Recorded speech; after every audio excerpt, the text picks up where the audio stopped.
prospek kerja di EP tuh apa aja sih Pak? Kesibukan Bapak sekarang tuh apa aja sih Pak? Kalau awal mulanya saya jadi loper koran. Loper koran? Jadi memang dari Di- kelas 2 SD itu saya loper koran.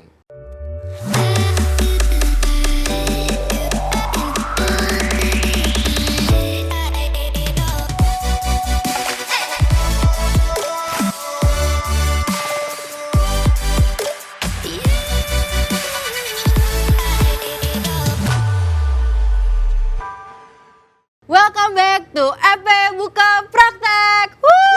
Ayo satu studio tepuk tangan. Jadi di sini bersama saya Indira Octavia, kita bakalan ngebahas kayak tentang apa sih problematika kehidupan mahasiswa EP di UPN Veteran Yogyakarta, dan juga kita bakalan ada sharing session. Jadi bakalan dapet kayak input dan output apa sih motivasi dan inspirasi dari orang-orang yang emang udah settle, udah sukses dari segi finansial, pendidikan dan segala macam. Dan aku harap di sini podcast ini bisa kayak menginspirasi kalian semua biar kita tuh bisa lebih kebuka kayak oh ternyata kalau misalkan kita mau sukses kita nggak cuma bisa pakai jalan A tapi bisa pakai jalan B, C sampai Z, kan banyak jalan menuju Roma. Jadi langsung aja kita ketemu sama gestar kita, Pak Andi. Tas dulu Pak, biar santai. Iya, jadi ini adalah Pak Andi. Pak Andi itu adalah alumni EP angkatan 2001. Silakan memperkenalkan diri Pak. Ya, mau yang dikenalkan apanya ini? Nah, Bapak. Namanya Andi Rahmat Santoso. Yes. Kebetulan saya masuk EP 2001. 2001. Cuman lulusnya agak lama sih. Nah, Lulus itu 2006, berarti berapa tahun? 6 tahun. nggak apa-apa Pak. Yang penting suksesnya pertama Pak.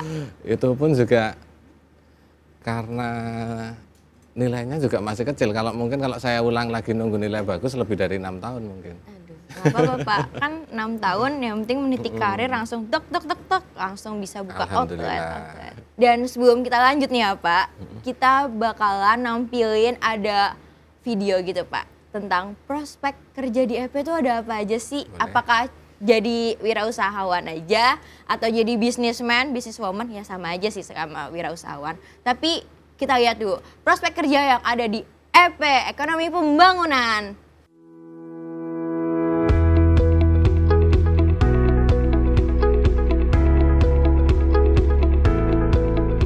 Jurusan Ilmu Ekonomi, Fakultas Ekonomi dan Bisnis UPN Veteran Jakarta membawai dua program studi. Program studi yang pertama adalah program studi S1, program studi Ekonomi Pembangunan, dan program studi yang kedua adalah program studi S2, Magister Ilmu Ekonomi. Khusus untuk program studi S1, program studi Ekonomi Pembangunan mempunyai lulusan yang kerja di berbagai bidang. Bisa bekerja di lembaga pemerintahan maupun swasta, bisa bekerja di lembaga perbankan, baik pemerintah maupun swasta, bisa menjadi akademisi, misalnya dosen, dan bisa menjadi wirausahawan atau pengusaha. Banyak dari alumni program studi S1 Ekonomi Pembangunan yang sudah bekerja di berbagai bidang. Salah satunya adalah ada Saudara Lilik Nur Hidayat yang bekerja di Bapeda Kabupaten Sleman. Kemudian yang kedua adalah Saudara Wisnu Butiaji yang bekerja di Bank BPD DIY. Kemudian berikutnya adalah ada Saudara Rizal Saifuddin yang bekerja sebagai dosen di Prodi Ekonomi Pembangunan Universitas Tirtayasa, Banten. Berikutnya adalah ada Saudara Airlangga Aditama yang bekerja di PT Telkom. Dan yang menjadi pengusaha adalah Saudara Andi Rahmat Santoso, pengusaha laundry. Mungkin itu bagian dari alumni jurusan Prodi Ekonomi Bangunan yang sudah sukses.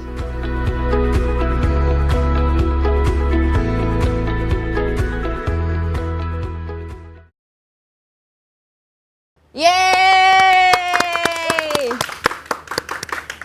Nah, jadi masih deket-deket lah Pak sama prospek kerja. Menurut Bapak, prospek kerja di EP itu apa aja sih Pak?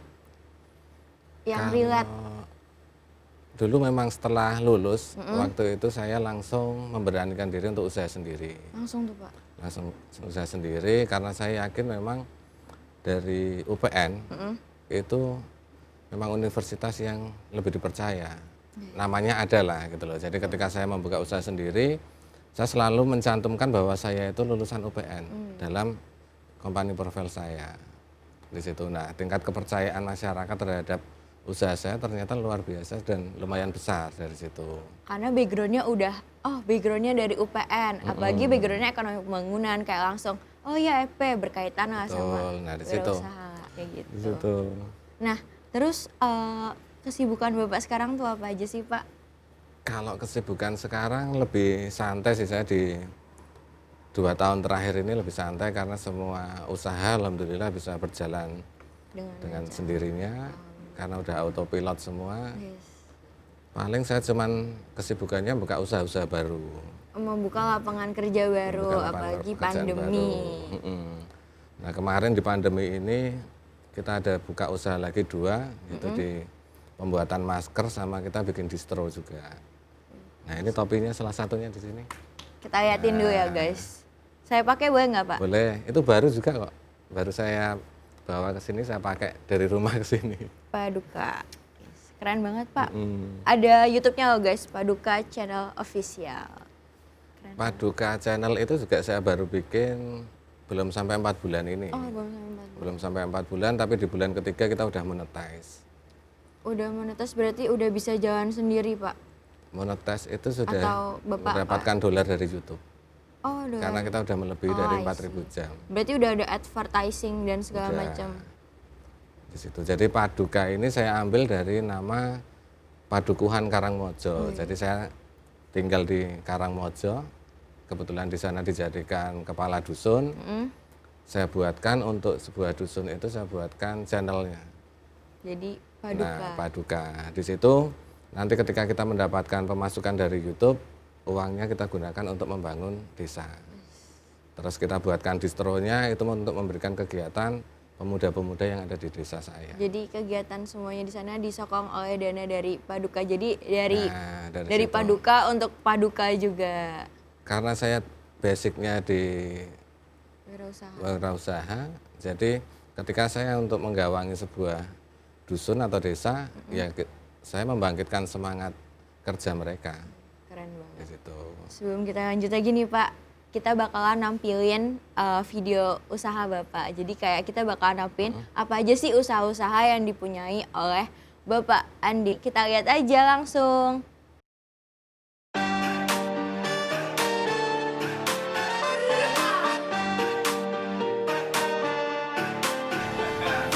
Dialah Saputra Indonesia, Sang Putri Santoso produk Indonesia. Dialah Saputra Indonesia, Sang Putri Santoso karya anak bangsa. Mau cari minyak wangi untuk kebutuhan laundry ataupun body yang wanginya tahan lama, berkualitas tapi produk dalam negeri. Parfumnya nomor 1,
Oke, keren banget kan.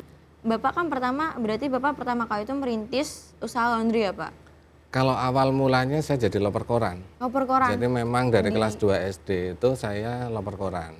Sampai kuliah saya juga loper koran, masih loper koran. Jadi setiap pagi sebelum sekolah itu saya mengantarkan koran dulu ke rumah-rumah pelanggan. Nanti setelah selesai ngantar koran, saya langsung sekolah. Bahkan sampai kuliah pun saya juga masih menjadi loper koran, dan UPN itu adalah salah satu pelanggan setia saya sampai saat ini. Jadi Siapa tuh Pak pelanggannya? semua di setiap bagian di kantor-kantor di UPN, mulai dari ekonomi, kimia, teknik, itu semuanya langganan koran dari saya. Dan itu saya nggak malu ketika waktu menjadi mahasiswa dulu, saya sambil ngantar korannya malah sebuah kebanggaan. Karena bisa sekalian belajar usaha dan juga Belajar usaha. sekalian dikenal oleh dosen-dosen yang ada di UPN. Saya kenal dosennya juga karena setiap bulan itu saya minta uang korannya itu. Jadi bulanan ya Pak? Bulanan, jadi bayarnya bulanan. Nah, setelah lulus di tahun 2006, saya mencoba untuk berjualan deterjen laundry waktu itu. Oh, deterjen laundry. Mm-mm. Berarti deterjennya itu kan deterjen ada yang cair, ada yang bubuk kan Pak? Betul. Nah itu Bapak yang bubuk apa yang cair? Awal tuh, mula Pak? yang bubuk. Yang bubuk. Awal mula yang bubuk, terus saya jual itu keliling. Saya naik motor, saya keliling ke rumah-rumah awalnya.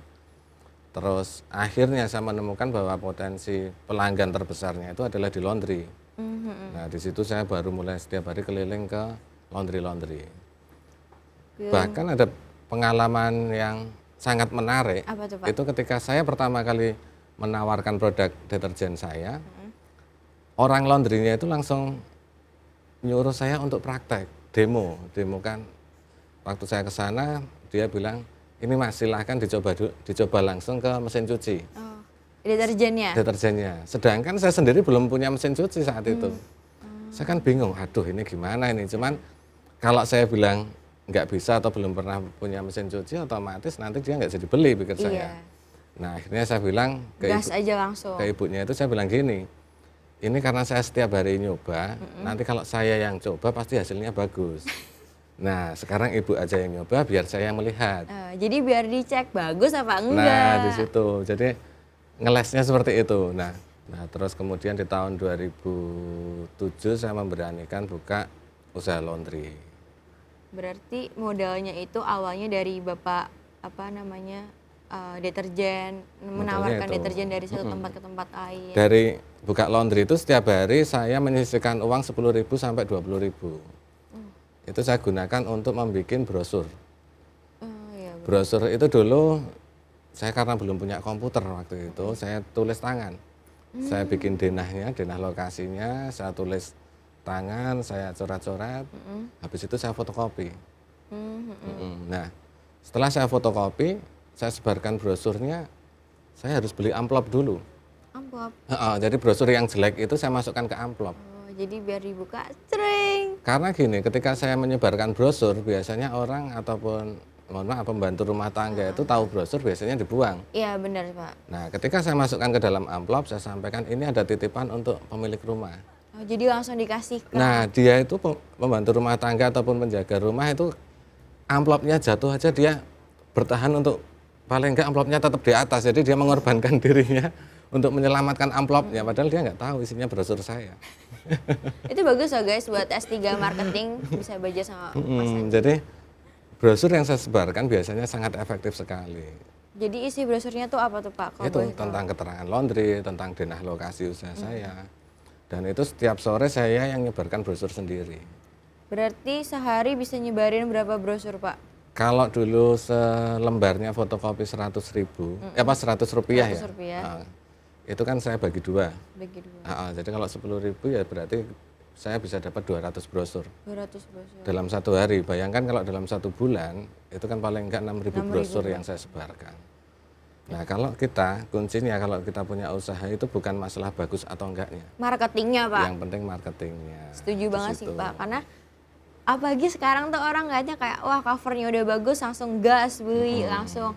Terus apalagi kok sekarang kan mainannya influencer. Betul. Nah kalau misalkan influencer katakanlah Rahel V-nya ya Pak, itu kayak udah langsung jerak bagus, pasti orang-orang langsung pada beli sih Pak. Saya ngalamin banget itu Pak.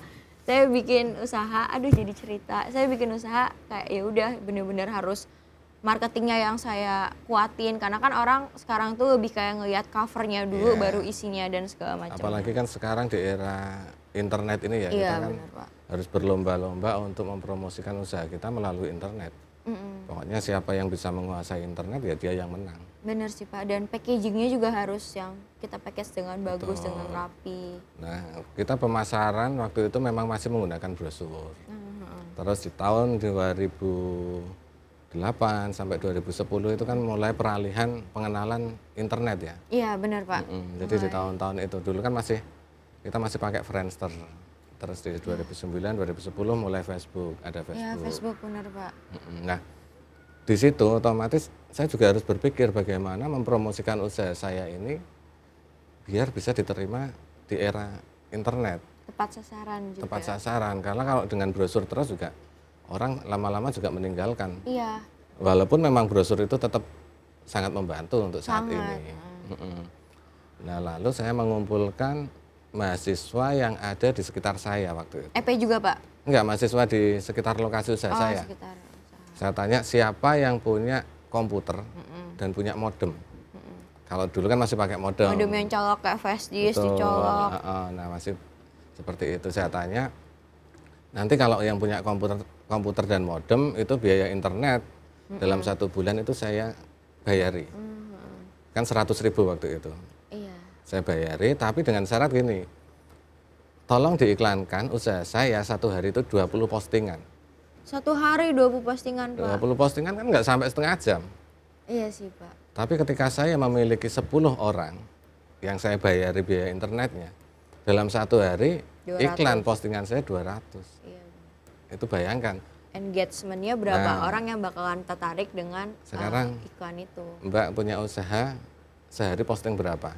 Sehari untuk advertisingnya atau buat postingan Instagramnya Pak? Ya postingan iklan ataupun advertisingnya Kalau semuanya. iklan, kalau misalkan buat saya kan ada usaha thrift gitu Pak. Kalau untuk thrift itu saya sehari bisa 77 iklan Pak. Nah, sekarang saya dengan 200 postingan iklan dalam 1 hari, dalam 1 bulan 6.000 postingan, saya hanya membayar 1 juta untuk 10 tenaga karyawan. Karena saya membayar modemnya aja. Iya benar. Di situ. Nah, kalau sekarang saya berani belikan paket kuota lebih murah lagi. Iya. Ketika Mbaknya nanti kalau mau saya belikan Mau paket Pak, boleh kuota. saya terima apa aja semua pekerjaan yang ada Pak. Saya berikan gas. paket kuota, nanti dalam 1 hari tolong iklankan usaha saya sebanyak 20 postingan. Entah itu melalui status WhatsApp, Instagram, Facebook. Tapi kan itu akan menyebar. Benar. Situ penyebaran teman-teman jenengan di sosial media kan beda dengan teman-teman saya. Kemudian di tahun 2010 laundry saya udah mulai kita franchise-kan. Franchise-kan. Franchise pertama kali di mana Pak? Saya pertama kali di Padang. Padang. Karena seperti ini, waktu itu saya termasuk franchise laundry yang paling baru. Oh iya Pak, sebelumnya nama laundrynya apa Pak? Belum Nama dikenalin Pak. laundrynya Beach Laundry, Pantai. Beats. Pantai. BEACH. Betul, BACH. Itu sekarang udah ada di berapa tempat Pak? Saya sampai lupa. Saking banyaknya sampai lupa, bayangin. Gitu guys kalau jadi pengusaha, Jadi, lupa. mungkin kalau nggak salah sekitar 400-an mungkin. 400 outlet laundry yang ada di Indonesia. Nah, setelah itu cabang berikutnya kita adalah di Jakarta. Itu saya pilih karena memang di ibu kota. Ketika sebuah usaha bisa menembus ibu kota, apalagi dari daerah, itu nilainya akan luar biasa. Setuju Pak. Di situ. Nah, itu memang saya tahan. Dan yang berikutnya adalah cabang saya di Makassar dan Papua. Nah, ketika cabang saya udah ada di Padang, Jakarta, Makassar, dan Papua, saya bersaing dengan franchise-franchise yang udah memiliki gerai puluhan bahkan waktu itu. Tapi nama saya udah dinilai nama yang sudah nasional, udah Indonesia sekali. Padahal cabangnya baru 5. Karena Bapak udah berani langsung nembus red Jakarta, langsung nembus Padang, Makassar, jadi kita- kota-kota yang emang segmentasinya itu udah segmentasi besar kalau menurut saya Pak. Jadi intinya waktu itu saya nggak tergesa-gesa menerima pengajuan cabang di situ. Nah, ketika sudah di beberapa tempat itu kita tinggal diamkan, itu udah pendaftaran pembeli franchise sudah di beberapa kota udah banyak sekali. Di situ. Nah, itu tahun 2010 kita udah mulai berkembang. Nah, akhirnya di penjualan pewangi laundrynya juga. Di situ udah semua berkembang. Dan belum lama ini saya mencoba untuk membuka usaha black garlic. Oh, black garlic. Bawang hitam, Black guys. garlic, bawang hitam tunggal. Iya. Itu 2 Kenapa tahun yang milih lalu. untuk black garlic, Pak?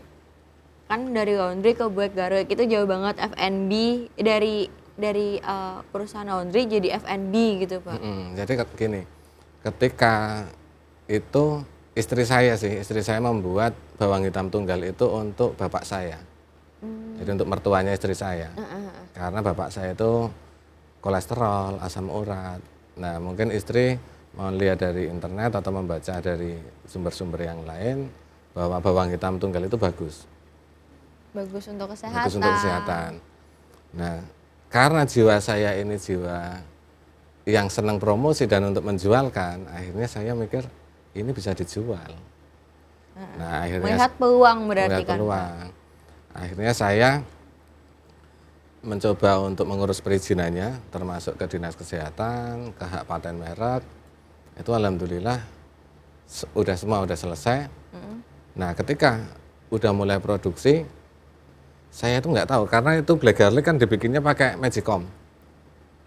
Magicom itu yang untuk masak nasi. Rice cooker. Rice cooker. Nah, tapi saya langsung borong magicomnya. Berapa, Pak? Saya beli sekitar 20 kalau nggak salah awal itu. Saya nggak tahu kalau ternyata dengan rice cooker itu buatnya besar. Ketika saya nyalakan semuanya rumah saya listriknya mati. Jelas, Pak. 20 langsung. Di situ, karena semangatnya, saking semangatnya. Nggak apa-apa, bagus, Pak. Semangat harus kita punyai apalagi generasi muda. Betul. Nah, di situ akhirnya kita harus menaikkan daya listrik. Terus kita bikin, kita kemas. Dan setelah pengemasan itu saya langsung pergi ke Malaysia. Buat promosi. Buat promosi, saya pergi ke Malaysia, saya iklankan. Nah, orang melihat, wih, black garlicnya udah tembus Malaysia, udah internasional. Jadi mereka langsung antusiasnya luar biasa. Makin gede lagi. Makin besar. Termasuk dulu seperti ini, waktu ketika saya mempunyai laundry saya itu termasuk kecil. Laundry saya termasuk kecil, saya kepengen memiliki pelanggan untuk hotel-hotel ataupun instansi di situ. Nah, pernah di tahun 2000 berapa ya? Kalau nggak salah 2008. Ini instansi mana yang bisa percaya dengan laundry saya? Akhirnya Akhirnya saya datang ke sebuah instansi, ke provider itu, salah satu provider, saya gratiskan itu deterjennya. laundrynya. Oh, laundrynya. Ini kita berbicara di laundry. Saya gratiskan seragam yang ada tulisan instansinya. Oh, jadi per instansi pokoknya gratis, gratis, Nah, gratis. dari situ saya dokumentasikan. Oh, Mulai dari pengambilan, pencucian, setrika, pengeringan, lalu pengantaran kembali. dan testimoni dari mereka juga. Testimoninya lupa, saya nggak minta waktu itu. nggak apa-apa, Pak. Yang penting Nanti ada. coba saya mintakan. Iya. Udah besar, Pak, kalau sekarang, Ya, jadi Pak. ketika itu terus saya bikin dokumentasinya itu saya gunakan untuk beriklan. Saya bikin untuk sebuah proposal juga. Oke, Pak. Nah, alhamdulillah dari situ orang berpikir, oh ini instansi ini udah melondrikan di tempatnya Mas Andi, di Beach Laundry. Berarti Bapak itu emang udah bener-bener kayak nanemin jiwa-jiwa usaha itu udah dari muda banget ya, Pak? Iya, jadi yang paling utama kita harus punya kreatif sih di situ. Nah, ketika kita udah ada dokumentasinya itu kita untuk beriklan enak. Karena udah ada bahannya. Udah jadi ada bahannya. kita buat ngeiklanin apapun aja kayak tinggal tek langsung tektoknya dapet gitu loh, Pak. Betul. Nah, waktu itu juga di tahun 2010 kalau nggak salah itu ada dari Hanung Bramantyo itu bikin film Sang Pencerah. Oh iya, tahu. Pernah dengar belum? Sang Pencerah. Pernah dengar tapi belum pernah nonton. Itu laundrynya semua kita yang nangani. Alhamdulillah saya dapat laundry kain raksasa, kain biru yang untuk nutup-nutup rumah-rumah kalau nggak biar nggak keambil. dipakai, nggak ada. Blue screen-nya itu dulu. Alhamdulillah itu saya dapat itu dan saya berani aja nerima padahal saya nggak punya mesin cuci yang sebesar itu. Berarti sebagai untuk menumbuhkan jiwa-jiwa usaha kita selain kreatif harus berani juga Harus ya berani Pak? dulu. Nah, kenapa itu saya terima? Karena saya berpikir ini akan sangat menjual dokumentasinya. Waktu itu saya bawa pulang kainnya, saya kembali ke laundry, saya bingung ini gimana ini. Saya sambil berdoa, mudah-mudahan ada jalan keluarnya. Amin. Nah, kok ternyata karyawan saya itu malah senyum-senyum. Kenapa Pak? Senyum-senyum, dia mikir kok berani-beraninya nerima kain sebesar itu, padahal mesin cuci kita nggak ada. Nah, pada akhirnya saya malah justru ketika mereka tersenyum, saya mendapat jawabannya. Mungkin ini yang Tuhan berikan untuk saya bilang. Di depan saya ada mesin cuci hidup-hidup. Jadi apalah pegawai-pegawai saya itu mesin cuci hidup-hidup. Saya tanya, Oh iya jadi gosok ya Pak? nggak gosok, saya ngajak mereka, ada nggak bak mandi yang besar? Nah, kalau ada nanti kita masukin kain ini, kita nyucinya diinjek-injek. Nah, mesin cuci hidup-hidupnya ya pegawai saya itu semua masuk ke bak mandi. Di situ. Nah, saat itu langsung dicuci secara manual. Dan saya kembali menelpon ke pihak Instansinya. pihak yang Bapak Hanung yang Bramantyo. syuting itu dalam salah satu panitianya mungkin di sana ya. Saya sampaikan ini mau saya lakukan penjemuran secara live, mau nggak? Saya bilang gitu. Karena nanti kalau ada kerusakan atau ada kurang bersih, nanti silakan langsung dikomplain. Tapi tolong dibuatkan jemurannya di alun-alun, saya bilang gitu. Karena Alun-alun Jogja. saya nggak punya pengering yang sebesar itu. Nah, akhirnya mereka mau, wih berani sekali nih laundrynya kok istilahnya dijemur di alun-alun. Padahal saya dalam hati saya, alhamdulillah ini ada pengering dari Alami lagi, Pak. Nah, akhirnya kain itu dibentangkan dan dalam waktu cepat bisa kering. Nah, itu saya dokumentasikan untuk saya maju promosi ke hotel-hotel. Saya nggak banyak kata-kata, cuman kain ukuran sekian kali sekian. Jadi langsung ibaratkan tuh foto itu udah menjadi isi segala promosi dari Bapak juga. Kain sebesar itu bisa dicuci, apalagi cuman selimut di hotel. Iya, Nah, benar-benar pancingannya di situ. Jadi kita membuat sebuah pancingan yang besar dulu. Oke, jadi situ. intinya kalau misalkan kita mau menumbuhkan jiwa-jiwa usaha sejak muda itu kita pertama harus kreatif, Harus kreatif. berani, Paling tidak kita harus berani melawan keterbatasan. keterbatasan yang ada. Jadi kayak berpikirannya out of the box aja. Betul. Gunain apa yang ada di depan kita. Iya. Manusia hidup mesin cuci, injak-injak, terus pengering alami bisa pakai angin, ya kan Pak? Iya, jadi nanti ketika kita bisa melawan keterbatasan, ya insya Allah bisa berjalan semuanya. Terus balik ke masalah jurusan ya Pak. Masa jurusan menurut Bapak apakah EP itu menjadi salah satu ibaratkan kayak batu loncatan untuk Bapak menjadi seorang pengusaha seperti sekarang, kayak misalkan ilmu di EP dapat banget nih, jadinya saya bisa punya materi untuk ngepromosiin. Jadi kalau menurut saya namanya namanya ilmu ya itu memang penting sekali. Yang pertama adalah kepercayaan dirinya dulu. Ketika walaupun nilai saya kecil, tapi ketika saya bertemu dengan orang, saya lulusan dari ekonomi pembangunan, itu saya lebih percaya diri. Ada pride-nya sendiri ya Pak. Betul, di situ. Jadi ilmunya itu walaupun kita nggak menyadari secara tidak langsung pasti kita akan ada lah. Karena dengan kita masuk ke kampus, kita bertemu banyak orang, kita mendengarkan dosen, kita menjawab dosen, otomatis kan kita terlatih untuk ngomong, untuk menjawab, untuk berinteraksi di situ. Setuju Pak. Nah, terus sebelum Bapak masuk EP, Bapak ada nggak sih Pak cita-cita lain kayak, saya sebenarnya pengen banget masuk misalkan teknik. Kalau saya jujur saya pengen banget masuk teknik Pak, cuman nggak jadi Pak, kayak gitu. Saya nggak ada cita-cita masuk kemana, nggak ada. Nggak Dulu ada. mengalir aja, jadi memang mengalir dan saat ini saya kembali kuliah lagi, tapi di jurusan ilmu hukum. Ilmu hukum. Ilmu hukum. Nah, terus baru Bapak akhirnya milih buat jadi EP. Enggak, ini yang sekarang ini saya baru kuliah lagi. Kuliah di mana Pak? Saya di Jana Badra, Jana Batra, Jogja juga. Jogja. Jogja. Karena saya memiliki kantor pengacara juga Advokat di mana Pak? di Condong Catur. Condong Catur. Di mana ya Pak?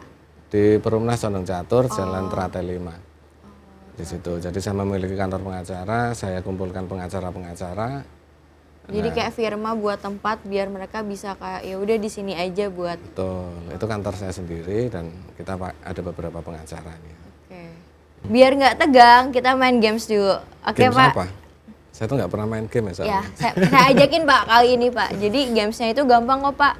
Pilih salah satu aja Pak, tapi cepat. Boleh. Pilih ekonomi atau politik Pak? Sekarang politik kayaknya. Politik, Mm-mm. nggak ekonomi. Kalau kemarin ekonomi, cuman sekarang kayaknya mulai menarik juga politik. Siap, Bapak Dukuh. Lanjut ya Pak. Terus pilih hidup di desa apa di kota? Saya pilih hidup di desa. Hidup di desa, gaji kota, mantap. Karena ketika kita hidup di desa, kita bisa memiliki prestasi akan terlihat. Langsung Iya, booming. booming. Kalau kita di kota memiliki prestasi udah banyak. Iya, setuju sih Pak. Kemarin kita dari desa sampai diundang ke Jakarta yaitu karena kita, oh kok sebuah desa kok bisa ada prestasinya. Akhirnya kita dipanggil ke Jakarta. Setuju Pak. Lanjut ya Pak. Lanjut. Sebentar, saya lupa pertanyaannya Pak. Oke, pertanyaan yang selanjutnya adalah lebih pilih jadi wirausahawan atau pegawai negeri? Wirausahawan.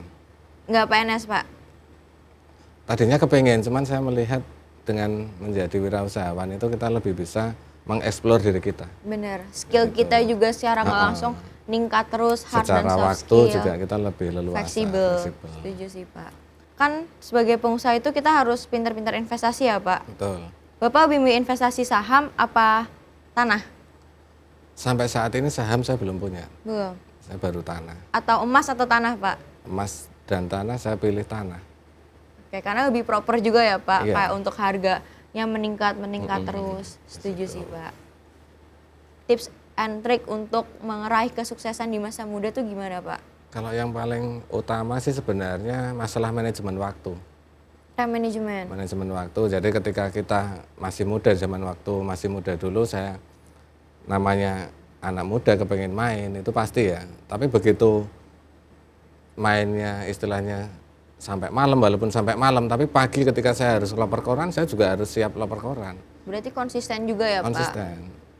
Nah di situ nanti setelah lapor koran selesai, kita tepat, kita harus mulai sekolah. Setelah sekolah nanti kita harus ambil uang koran di sore hari. Nah manajemen waktunya itu.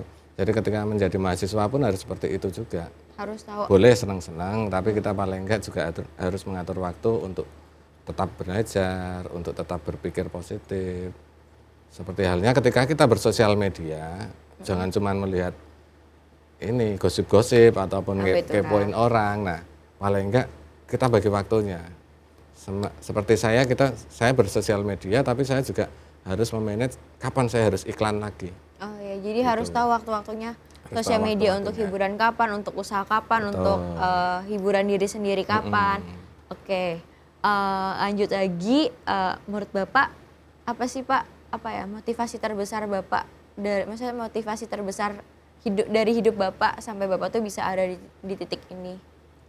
Motivasi terbesar saya adalah ingin membantu orang-orang, cuman itu aja sih. Makanya Bapak membuka banyak lapangan Iya. pekerjaan.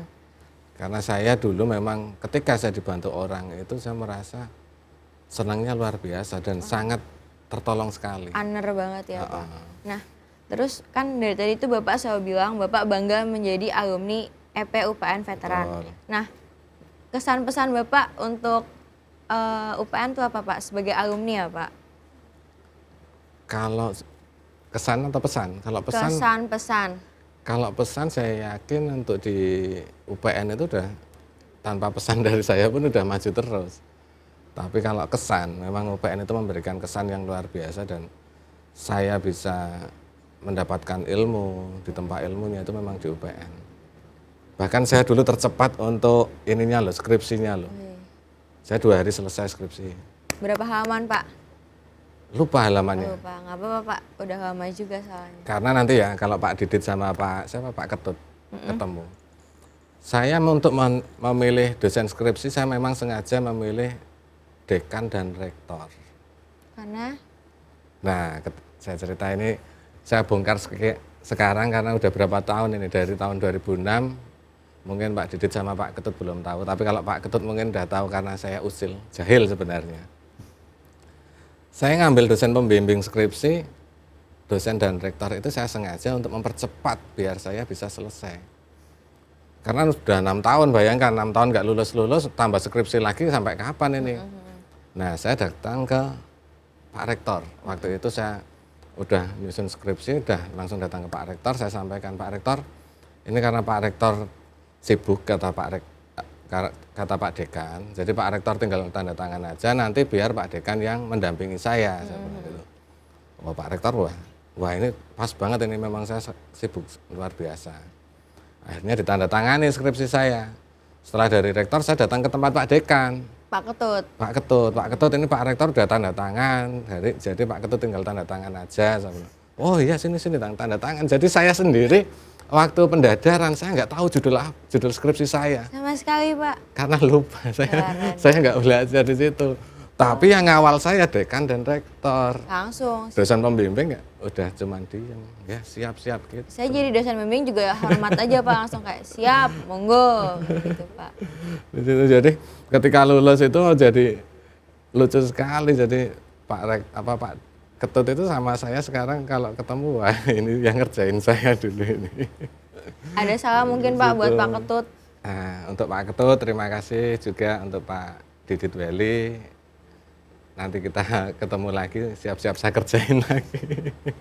Segitu dulu hasil podcast hari ini bersama dengan Bapak Andi Rahmat Santoso, alumni EP angkatan tahun 2001 yang sekarang punya clothing line, yang punya laundry dan menjadi paduku juga di Karangmojo. Hafal saya Pak. Jadi sekian dan terima kasih. Semoga hari ini podcast kita itu bisa menghibur dan juga bisa memberikan insight dan kayak output yang baik juga buat kita. Jadi Amin. makasih sekali lagi.